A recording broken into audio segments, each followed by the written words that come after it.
Que el Señor nos siga bendiciendo en esta mañana. Amén.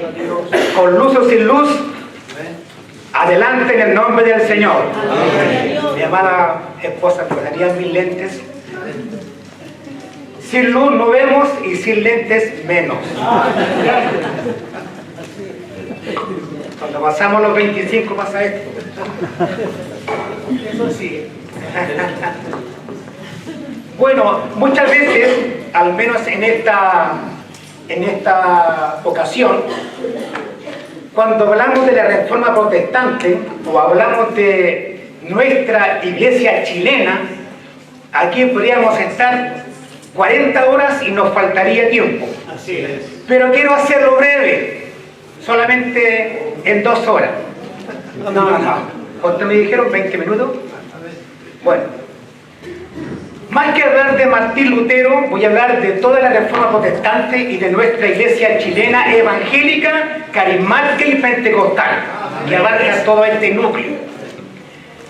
¿Y cómo empieza la Reforma Protestante? ¿Cómo se inicia? Esto puede partir del año 1000, donde en aquella época, 1200, empezó la peste negra. ¿Alguien sabe de esa peste negra? A ver. Esa peste negra que la gente se enfermaba, y lo más terrible, había un momento en que las personas morían de hambre. Y era terrorífico en aquella época morir de hambre. Era terrible, peor que morir de COVID, creo yo. Morir de hambre. Se juntan varias situaciones para que esto vaya creciendo. Empieza a llegar la luz.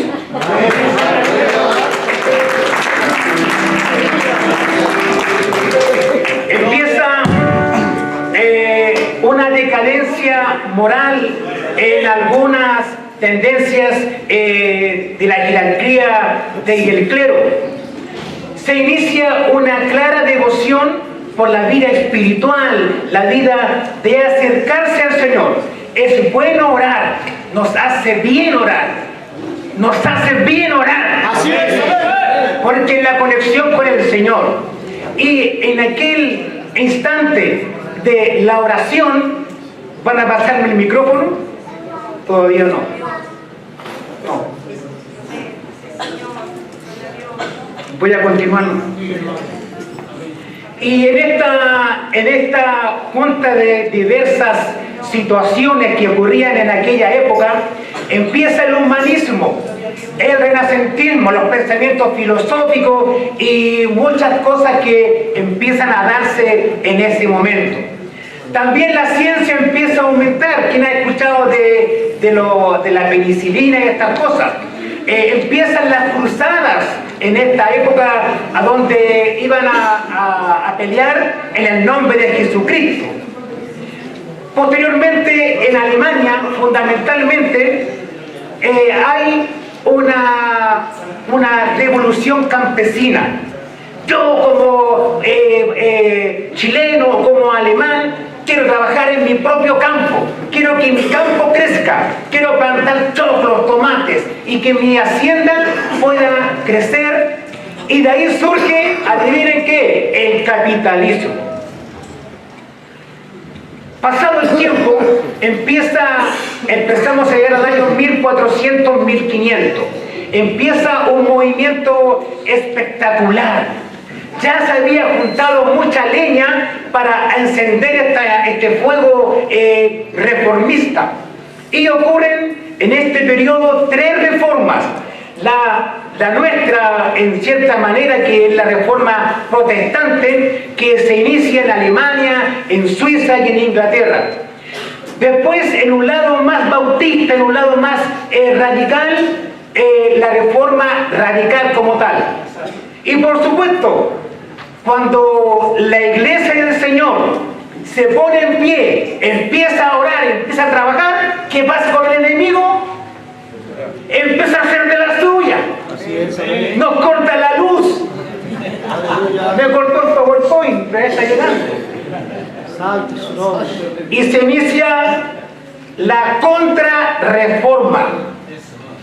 Nos quieren dar por todos lados, pero Cristo está con nosotros. Cristo está con su iglesia. Y siempre el Señor levanta hombres de Dios.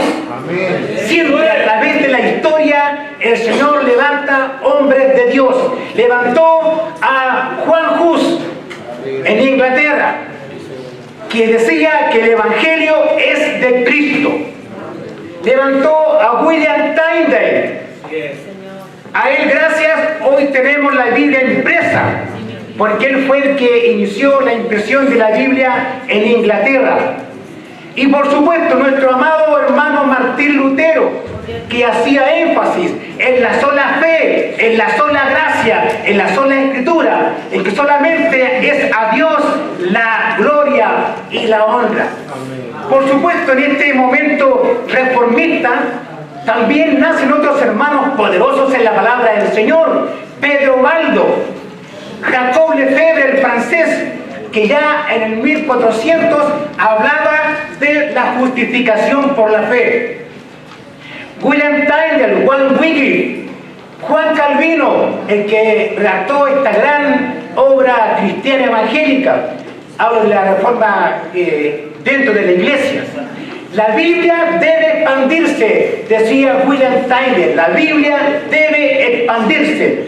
Y después, por supuesto, Juan Calvino, Tomás Munzer, Ulrico Zwinglio, de la sección de los bautistas, donde venimos los pentecostales, en cierta manera. Tomás Munzer, Menno Simon, Erasmo de Rotterdam, y por supuesto el Mercurio, la tercera, la cuarta, Juan John Gutenberg. En esta esfera que estoy comentando, en estos casi 500 años antes del 1500, había leña, había contundencia, habían otras cosas que estaban ocurriendo. Y en todo este de andar ocurren 5 principios básicos que se los quiero nombrar. Primeramente decía que el cristianismo está basado en ¿qué cosa? En las escrituras, no en las tradiciones. En una vida espiritual, racional e inteligente, como velaba Romanos 12, de libre examen, de libre aceptación. El Evangelio no es obligatorio, es por decisión personal aceptar a Jesucristo como Salvador. Un Evangelio viviente, vivir el Evangelio, vivir la fe, vivirla, sentirla en el ADN. Soy cristiano porque Cristo me ha transformado. ¡Gloria a Dios! ¡Aleluya! Santo, aleluya. Principio de solamente Jesucristo y sola por la gracia divina. ¿Qué cosa nos benefició esta reforma? Trajo innumerables beneficios para nuestra iglesia.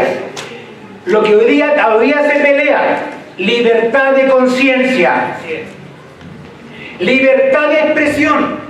¿Se imagina usted sin expresión? Aquí no estaríamos.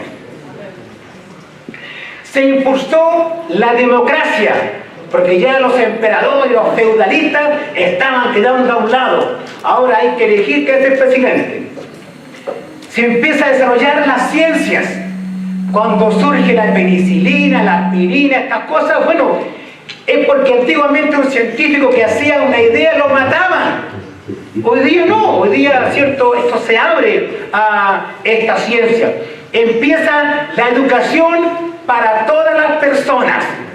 ¿Sabía usted que en aquella época para estudiar en la escuela o la universidad debía ser apadrinado por alguien de Villuyo? Sí, amén. Si era apadrinado podía estudiar y solamente iban algunos selectivos, de 1001. Se crea la universidad y escuelas. Hoy acá tenemos muchos profesores en esta amada iglesia. También mi hija es profesora, así que Dios bendiga la educación. El impulso a la libertad del ser humano. Y por supuesto, lo más importante para nosotros, que llegó a nuestras manos, la traducción de la Biblia Reina Valera y con todos sus números. la King James en Estados Unidos, la Biblia de Lutero. Y hasta el día de hoy, ¿cierto? La Biblia permanece fiel en nosotros, que también es otra historia entender cómo llegó a nuestras manos esta hermosa Biblia. Lleguemos a Chile. Nace... ¿Lo cambio?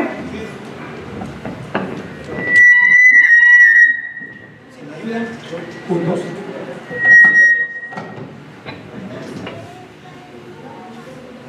Punto 3. Ahora sí, gracias Felipe. Ahora me siento más estéreo. Nace o empieza la iglesia protestante en Chile.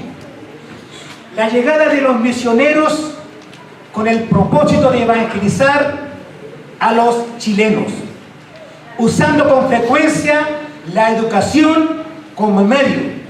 Todos saben que lo que era la metodología lancasteriana, el profesor enseñaba al alumno, el alumno más avanzado enseñaba al otro alumno y así se empezaban a enseñar unos a otros, ¿cierto? Y de esta manera nacen en Chile la iglesia presbiteriana, la iglesia metodista y también la iglesia Alianza Cristiana Misionera y Bautista. Dentro de este grupo destacan algunas personas importantes, célebres como David Trumbull y Guillermo Taylor. Hay también otros 3 personajes en manos nuestros que rompieron algo interesante.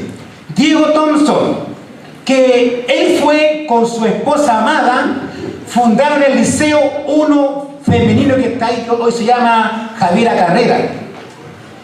Diego Thompson con su esposa fundaron ese colegio. Y a los niños, ¿cómo enseñaban a leer? Con la Biblia. Gloria a Dios, así es. En vez de decir A, E, I, O, U, decían todo lo puedo en Cristo que fortalece. Nuestro hermano David Trumbull, que luchó por nuestra libertad religiosa. Y creo que acá muchos amados pastores saben esta historia nuestra, de la pelea por nuestra ley de culto, la ley de igualdad ante la ley. Estas iglesias, por supuesto, es interesante. Y me faltó uno por mencionar. ¿Quién no conoce a Juan Canut de Bonn? Que a eso somos conocidos como ¿quiénes? Los canutos, pero no brutos.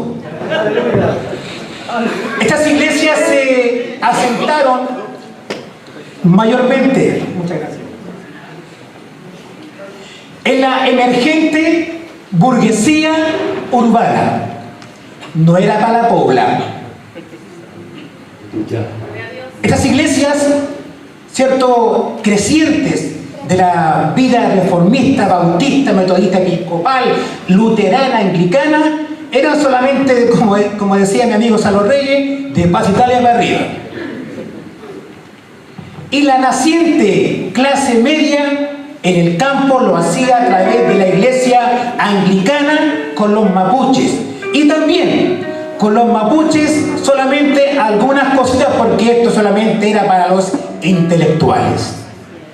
En cuanto a la relación con el Estado, estuvo caracterizada en la lucha por la libertad, separación de la iglesia, el Estado y los derechos civiles.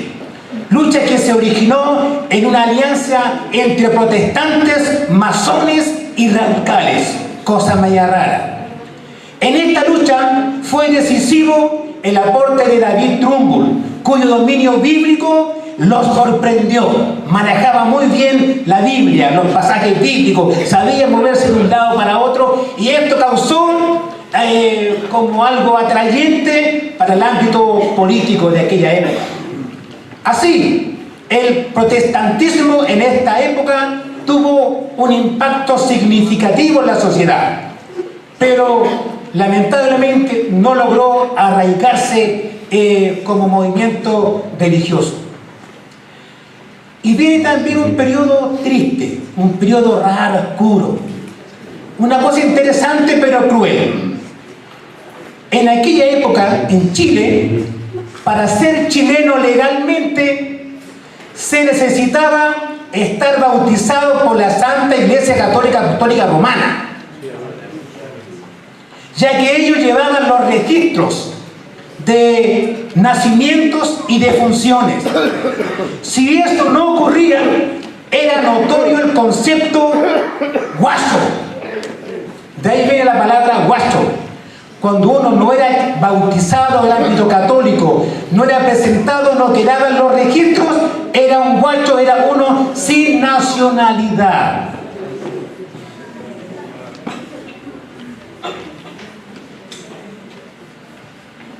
Por otra parte, si lo anterior no ocurría, tampoco podían ser sepultados en el cementerio. Se lanzaba como un bulto amarrado, como cuando botamos la basura, y lo lanzaron al costado del río del San Cristóbal, Santa Lucía, donde hasta el día de hoy, ahí está ese muro de ladrillo de como de 2 metros de ancho, que dice: a los expatriados del cielo y la tierra. ¿Cuántos hombres en nuestra fe, evangélicos cristianos, por no ser bautizados como católicos, morían al lado del cementerio, separados por un muro gigante? Acá estamos los santitos y acá están los pecadores. Aquí están los santitos y acá están los pecadores. Bueno, y más que eso, un bulto de basura al lado. Gracias al presidente ministro Vicuña Maquena, eso se pudo liberar. Muchas gracias. Amén, así es. El patio de los disidentes. ¿Cómo se inicia el pentecostalismo? ¡Amén! Y la escuchan yo, hermano. ¡Gloria! Del 1902, por supuesto, la historia no la voy a contar entera porque acá tendría demasiado tiempo. Pero surge entre el 1902 y el 1909. En los primeros años del siglo XX, nuestro país fue testigo del nacimiento de un fenómeno religioso, una nueva forma de entender la fe, que se instaló en medio del bloque hegemónico de la Iglesia Católica, entre medio, donde la presencia de iglesias históricas como luterana, anglicana, no tenían un gran realce. Esta nueva iglesia o movimiento de fe religioso se llamó pentecostalismo o movimiento pentecostal para algunos. Hoy día, ¿cómo se llama? La iglesia pentecostal. Hasta entonces el catolicismo era la religión característica y oficial de mayor parte de la sociedad chilena. El periodo colonial marcó su timbre muy fuerte en la construcción de un templo y también del Estado-nación en su comienzo. Y obviamente tenían como telón de fondo el país de España, que tomó como estandarte la fe y alzó sobre ella la bandera del catolicismo. Durante todo el siglo XIX, el panorama continuó siendo el mismo. Las leyes laicas promulgadas en 1883 permitieron que grupos religiosos no católicos pudieran tener ciertas libertades, como reunirse en privado y tener espacios de inhumación al fallecer. Con esto nos referimos principalmente a los cristianos protestantes. Estos protestantes comienzan a llegar hasta América, y sobre todo después de los procesos de la independencia. Llega Diego Thompson y un sinnúmero de colportores como Cónsul Poinsett. Hay muchos nombres que acá se dan en todo nuestro ámbito. Llega Bernardo O'Higgins, y O'Higgins que dice: bueno, tenemos que alfabetizar a nuestra nación. ¿Y cómo lo hacemos, David Trumbull? ¿Cómo lo hacemos, Diego Thompson? Usen la Biblia. Y nuestros niños empiezan a aprender a leer la Biblia. La iglesia evangélica carismática pentecostal en Chile es el resultado de un proceso de división, y aquí la cosa se pone fea. Empieza la división al interior de la iglesia metodista episcopal, no la pentecostal, un poquito más atrás. La iglesia metodista episcopal, que son los wesleyanos en cierta manera, que da origen al denominado movimiento pentecostal. o pentecostalismo. Este movimiento llega de la mano de nuestro anciano, amigo, poderoso pastor Willis Huber, médico protestante norteamericano que llega a nuestro país y viene a hacerse cargo de la Iglesia Metodista Episcopal en Valparaíso a principios del 1900. Y hoy día, ¿cómo entendemos y cómo conocemos nuestro mundo pentecostal? Gracias a su bitácora, que él escribía todo lo que iba ocurriendo, hasta cuando, ¿por qué dábamos a Dios la tres gloria? Están muchas historias de esas. Empezó a hacer estudio bíblico de Hechos de los Apóstoles. Y ahí nos faltó el hermano poderoso del Señor, hablando de Hechos capítulo 2, cómo se derramará, ¿cierto?, el espíritu de la iglesia, y si empezamos a mover, alguien preguntó, oiga hermano, el pastor, ¿y quién pide que esto otra vez ocurra? ¿De quién depende? ¿De quién depende que otra vez se empiece a mover? Gloria a Dios. ¿De quién depende? ¿Del pastor? ¿De los music? ¿Del sonido? ¿De quién depende? ¡De mí! Si tú bien puedes, adelante en el nombre del Señor. Y empiezan a hacerse vigilias, oraciones, ayunos y un cuanto hay de actividades cristianas para que el poder del Señor se empiece a mover. ¿Y sabe lo que ocurre? Bueno, esto. Señor, gracias porque hoy día estamos aquí, gracias al mover de los hermanos en el pasado que levantaron las oraciones para que hoy día fuéramos privilegiados. El contraste, el movimiento pentecostal chileno fue entre varios que se dieron en forma simultánea. En Chile, en la India, Estados Unidos, en Holanda, en varios países se dio este mover a la misma vez. Y dentro de sus diferencias más marcadas está la manifestación de los dones del Espíritu Santo a través de la glosolalia o hablar en lenguas. Las operaciones realizadas entre los templos durante las reuniones y los dones y las danzas que se hacían también en aquella época. Pese a que el mundo evangélico para esa época no constituía un gran porcentaje de la población, fue duplicado en 12 años. En 12 años, este movimiento pentecostal empezó a crecer de manera como cuando tomamos Coca-Cola y surge María la espumita. Era imposible el negar que el foco mayoritario del pentecostalismo está en los sectores populares y que su expansión también llega a diversos y remotos lugares gracias al celo misionero, a estar siempre trabajando por la obra del Señor. Ahí sí me pueden mostrar esa gráfica justamente.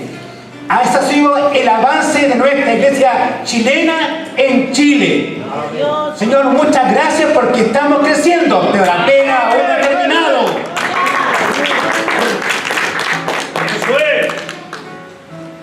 La pega aún no ha terminado. Ahora viene también lo feo.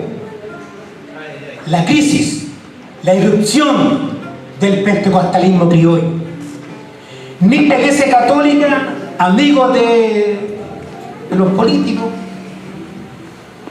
ni las protestantes lograron interpretar a los sectores pobres. Solamente en su cúpula. A los pobres miraban de lejito, como son pobres, hay poco voto. Estos sectores, especialmente campesinos, sin tierra, de gente de barrios humildes, en los cuales también Willy Huber empieza a hacer el trabajo poderoso.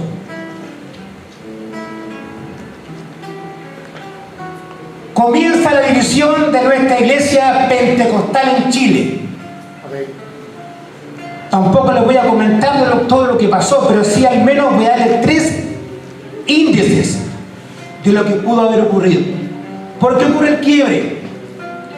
El conflicto entre una vida cristiana centrada en la doctrina, en la teología, en los dogmas, es que esto, la palabra dice esto, a la gente común no lo ve con tanto agrado. Que el hombre más común, ser más sencillo, alabar al Señor con todo. No fue aceptado.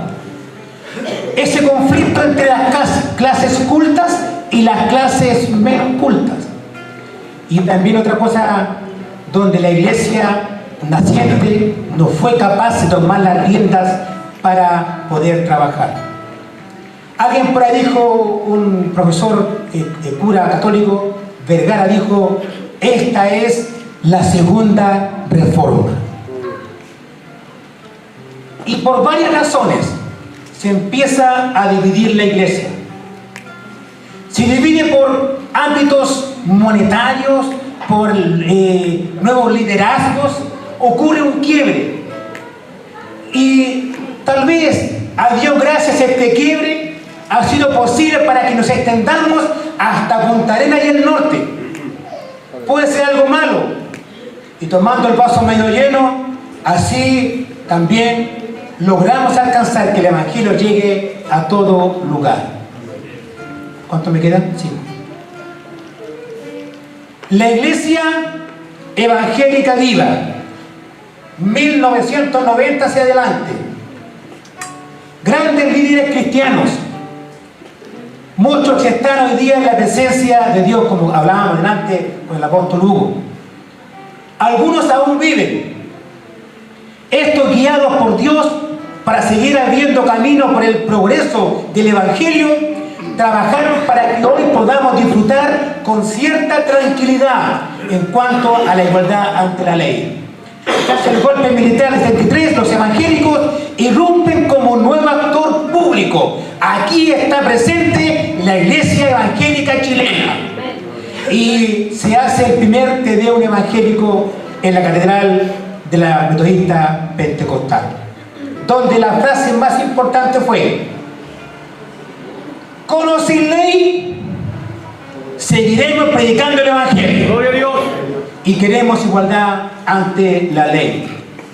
Y dijo también el obispo Francisco Navalón: rechazamos doctrinas e ideologías totalitarias que pretenden imponer el odio y la violencia como el motor de la historia de los pueblos.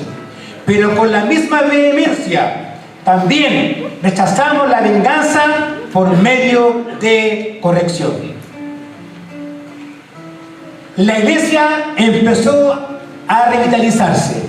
1944 ocurre la primera marcha del pueblo evangélico. Eran poquititos. 1993 se reorganiza el COE. 1994 la primera marcha para Jesús. ¿Se acuerdan, amado pastor? Se crea la Radio Armonía, que era imposible tener radio evangélica en FM. 1997, otra marcha cristiana. El proyecto de ley no avanza y tenemos que golpear la mesa. Aleluya. Y a Dios gracias, el Consejo de Pastores del 1999, tanto darle golpe, se promulga la ley de culto el año 1999, en la cual hoy día tenemos como resguardo. Señor, gracias por esta ley que nos hace igual ante la ley civil. Y por supuesto, cuando algo viene bien, usted sabe que no se aparece. Y vuelve a meter la cola. En Santiago Centro se prohíbe predicar. Así que si usted predica en espacio humana, pa' afuera. Sale una circular que por ahí, por acá, varios pastores y amigos golpeamos y se dieron cuenta que estaban equivocados, para afuera. Continuemos normal. Concluyo con lo siguiente. Hay también un libro, ese libro que está ahí, vamos coordinados, amado. Es el libro del obispo Hermes Canales Guevara. Es la redacción de la ley de culto chilena, desde cómo empezó hasta cómo terminó. Y si usted quiere saber más del mundo pentecostal carismático, está la obra de la iglesia o avivamiento pentecostal en Chile. Hoy día en todas partes se vende. Y el 31 de octubre se dada la promulgación bajo la ley 20.299, 31 de octubre es el día de Iglesias Evangélicas y Protestantes de Chile. Señor, gracias porque tenemos libertad. Mi último llamado es a mantenerse con actitud reformada. No nos encariñemos con lo que alguna vez comenzamos, porque a veces lo que comenzamos se va convirtiendo en tradición y empezamos con la cultura regalona. Es que si así no es, así no es. Cristo siempre va adelante. Y no invalidemos el mandamiento del Señor. Hagámoslo siempre de manera fresca, interpretativa, bíblica, hasta que Cristo venga. Dios les bendiga.